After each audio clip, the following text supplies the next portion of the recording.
ఆనాటి ప్రజలందరితో తన సాక్ష్యము చెప్పుచూ ఎవని యొద్ద సొమ్మును నేను ఆశింపలేదని.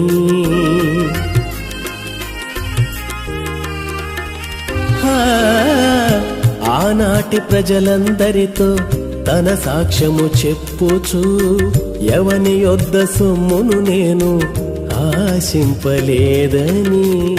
ప్రార్థన మానుట వలన పాపమని ఎంచుచు, ప్రార్థన మానుట వలన పాపమని ఎంచుచు శ్రేష్టమైన సేవ చేసిన సమూయేలులా